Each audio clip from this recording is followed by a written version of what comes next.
ராகவேந்திரா வீடியோக்குள்ளே போகலாமா? இங்கே பாருங்கள், வியாழக்கிழமை எப்படி சுத்தமாக தொடச்சி சோப் போட்டு எல்லாம் கழுவி நான் சுத்தமாக வச்சுருக்கேன். பார்த்தீங்களா?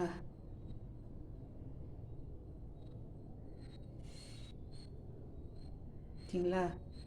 இந்த மாதிரி வச்சுக்கிட்டு வெள்ளிக்கிழமை எதுவுமே துடைக்காதீங்க. காலையில் சமைச்சிட்டு அடுப்பை மட்டும் தொடச்சி விட்டுருங்க. ஏன் தெரியுங்களா? அடுப்படியெல்லாம் வெள்ளிக்கிழமை துடைக்கக்கூடாது. துடைச்சிங்கன்னா ரொம்ப கஷ்டத்தை கொடுக்கும், லட்சுமி வராது. அதனால் நீங்கள் வியாழக்கிழமையே தொடச்சி பாருங்க, கோலம் போட்டு வச்சுக்கிறேன் அடுப்பு கீழே. இது அடுத்த வெள்ளிக்கிழமை வியாழக்கிழமை வரைக்கும் வரும், அப்படியே இருக்கும் என் வீட்டில். பார்த்தீங்களா? இந்த மாதிரி கோலம் போட்டுங்க அடுப்பு கேஸ் அடுப்பு கீழே. சரிங்களா? வெள்ளிக்கிழமை எழுக்கானதுக்குன்னா அடுப்படியோ கழுவியோ மொழிவியோ எதுவுமே பண்ணாதீங்க. தயவு செஞ்சு சொல்கிறேன், இந்த மாதிரி பண்ணாதீங்க. வியாழக்கிழமையே எல்லாத்தையும் கழுவிட்டு சுத்தம் பண்ணி வச்சுக்கோங்க. சரிங்களா?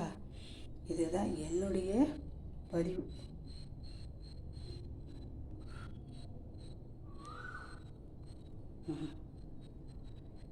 பாருங்கள், நல்லா இருக்கா?